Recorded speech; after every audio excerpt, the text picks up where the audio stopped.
How to start? How do you describe Kariba? Like, the first time visiting Africa, how do you then describe it using words? It's pretty difficult.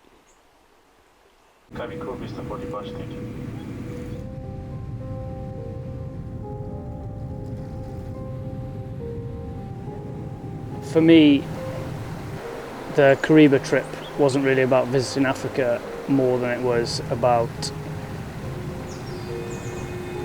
my first ever bow hunt, because I have wanted to bow hunt for probably about 5 years now.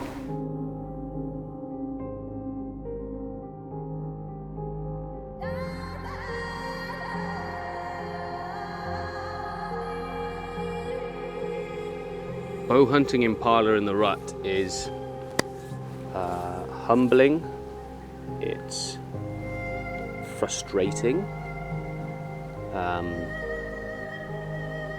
but the place we were at on those islands in Lake Kariba, and being able to have so many opportunities, is just a real privilege.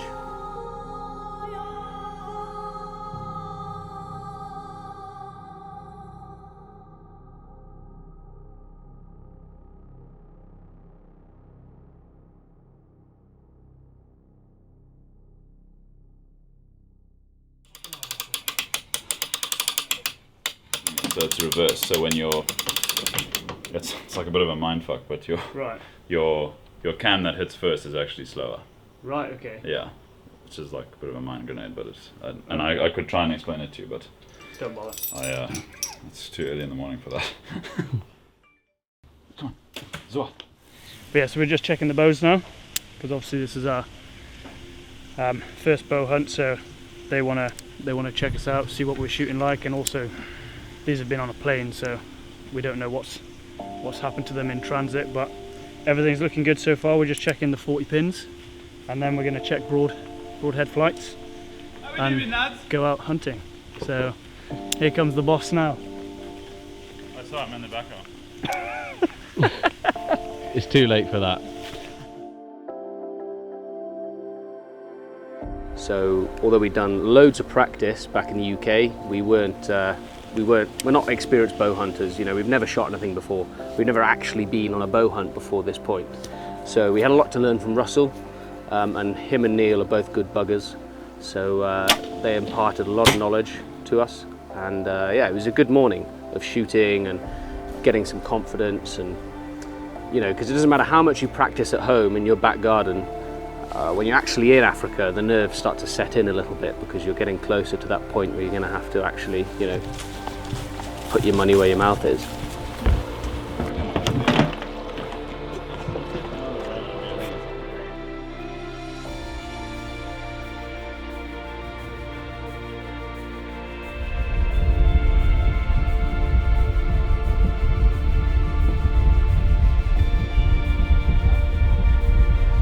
We're doing a little exam while we're on the boat here. Neil's told me to mark a spot on the Impala that I'd shoot. It's a bit late for this if I get it wrong, Neil. You only get one chance, right?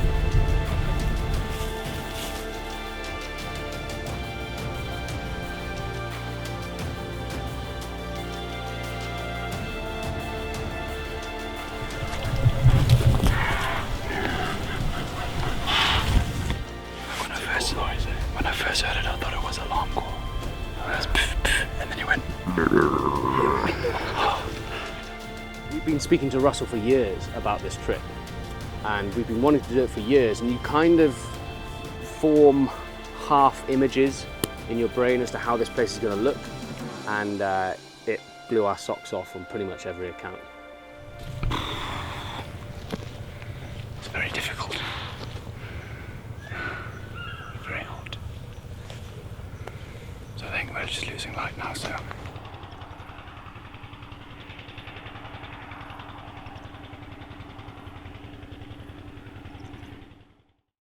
So woke up, morning of day 2, really motivated. You guys look very cute sitting there together. Peas in a pod. Check it. You wait. Does that make you the chaperone, You Russell? wait till we kiss, Russell. Then you'll be jealous. Yes, I'm the chaperone, exactly. We'd managed to get into within 30 meters of a couple of Impala, so it's just I knew I could do it, could get into them. Just needed the chance to have one feeding and to draw the bow. I cannot believe how fast these animals are. It seems to defy physics. Like how does something string jump a bow that's shooting an arrow over 300 feet per second?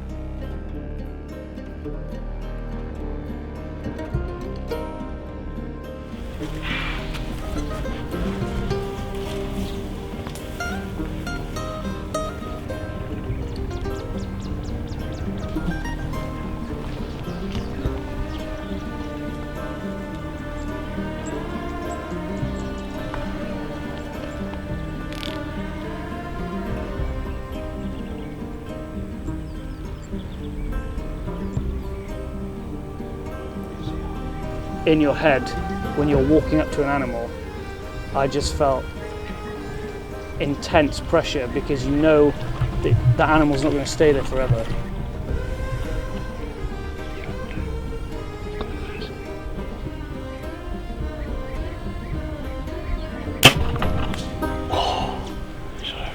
So to have one feeding took away some of the pressure. So I was thinking, if I just nail this shot, if I can just think, get everything straight and just nail the shot, then it'll go down because the animal has no idea I'm here. So then to see the arrow fly true, bang on target, and this Impala just drop was just heartbreaking. It's just, it felt perfect, and then it's just a reminder that there's no guarantees. You can do everything, but you've still got to beat the animal. Bow hunting stuff is the fucking stuff. But I'm surprised that he got out the way of your first one. I thought because he was completely unawares. I thought you were good. So you didn't recognize your heart, you reckon you just fucking... I don't know, it'll be interesting to watch and see it all happen so fucking quickly. Fucking hell. Even I was fucked. Did you see my legs?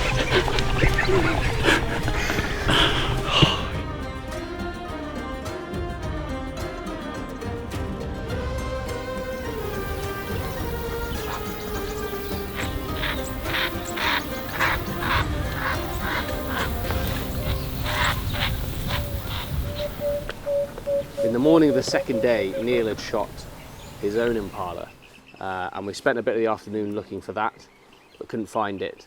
And then on the way back, I somehow managed a bit of an opportunity that I wasn't really expecting to get, and that gave me a pretty hard lesson in hunting Impala, to be honest.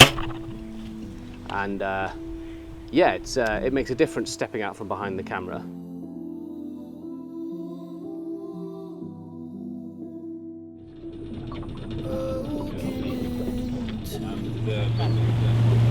Can I have a beer, please, from underneath your bottom? Worlds colliding, and there we are. Here I stand, painted red, with thoughts of whisper.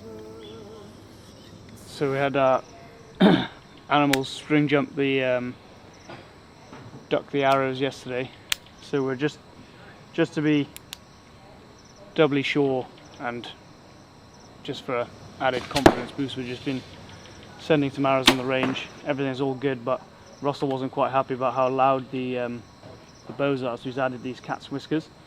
So he's just told us to send a couple of arrows with field points on to just to make sure the zeros are still good, and then we'll get out and go hunting. So.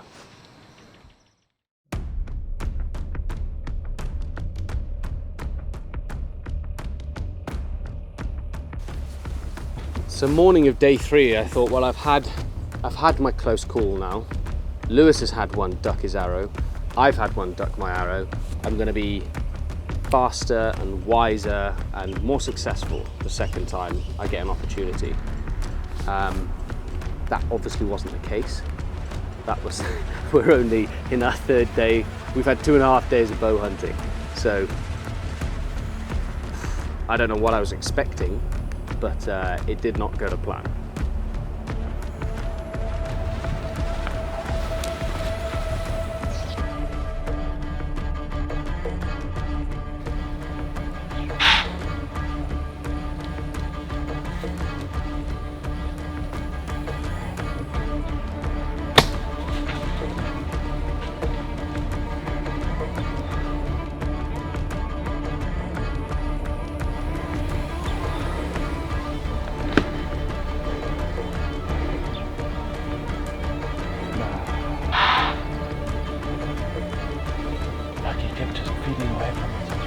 There we have it. Another victim of string jumping Impala. It was a bloody good stalk, but basically what happened is he was kind of feeding away from us, which is always incredibly difficult. And we basically were in a clearing, and he went out of the clearing into the thick stuff on the edge, which meant we had a split-second opportunity, which is why we had to move so fast to like drop and shoot under that stuff. So the afternoon of day 3 kicked off pretty well because we were having lunch, and sod's law, you're shouting, having a laugh, not caring whether the animals hear you or not, and when you're not trying is sometimes when you get the best opportunities. So as we were getting ready to leave, we literally saw one 60 meters from the lunch camp and just had to go for it. So everyone suddenly went from 100 to deadly quiet, and yeah, gave it a crack.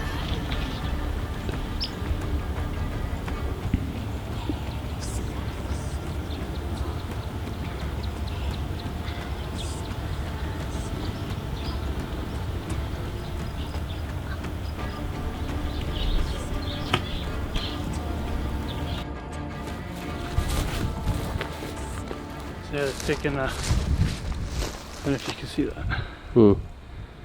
It's like quite a bit of muscle on there, which is heartbreaking.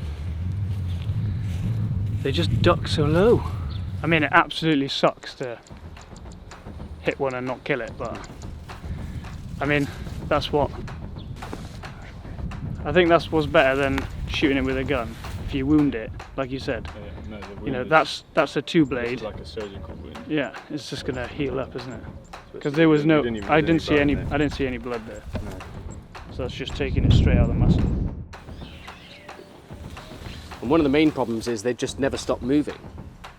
During the rut, Impala are so wired, they're so on it, that it's difficult enough to get close, but even then, you're nowhere near. Like you think that is a really straightforward stalk there. I can see that animal, I can see my cover. We're gonna get to within 30 meters of it. And you do, but you're actually only 50% of the way there, because, you know, in the last 20 meters when you're closing, they'll just meander off into something else, into the thick bush, and your opportunity's just gone, vanished. And even if they don't, there's a really strong chance they're going to get out of the way of your arrow. So it's incredibly energy intensive. Anyone want a beer? Oh yeah. Back in away, mate. Thought you'd never ask, mate.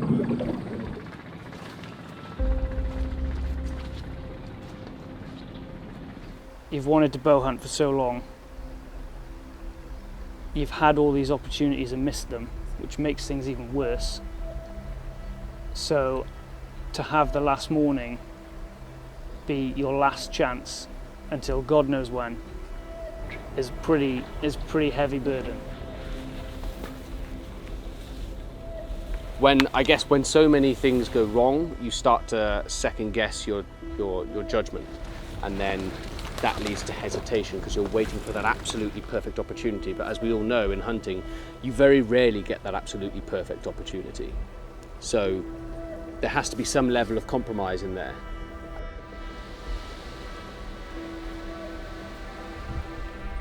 We've been on plenty of hunts where it's been made in the final hour, 11th hour, animal shows a perfect opportunity, things go down. So there's still hope. Obviously, while you're walking and hunting, there's still hope.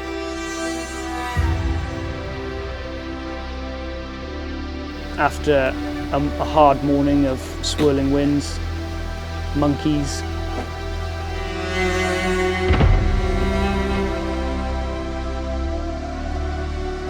and then we just got one final opportunity in a little boulder field.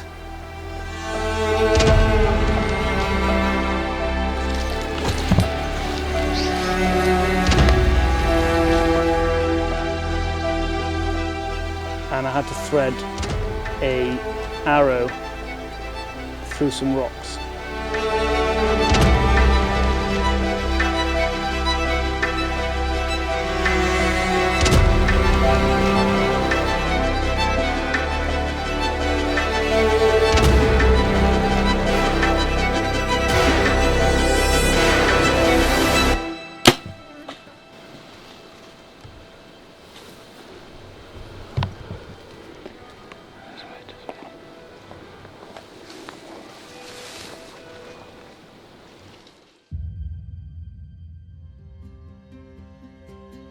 I mean, you can hunt impala in a lot of places around Africa.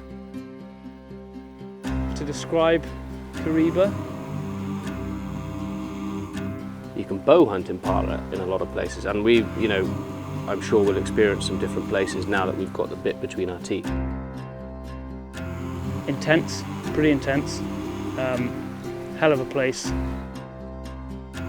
There was something special about doing it on Lake Kariba, and during the rut, if you want a challenge and you want to test your patience, then that's the time and the place to go and do it.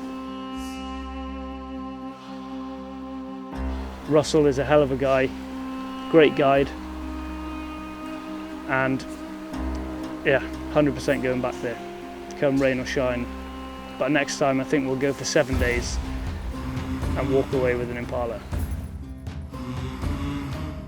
And I'm going back there and I'm going to find one of those ones that string jumped me, and I'm probably going to get string jumped again.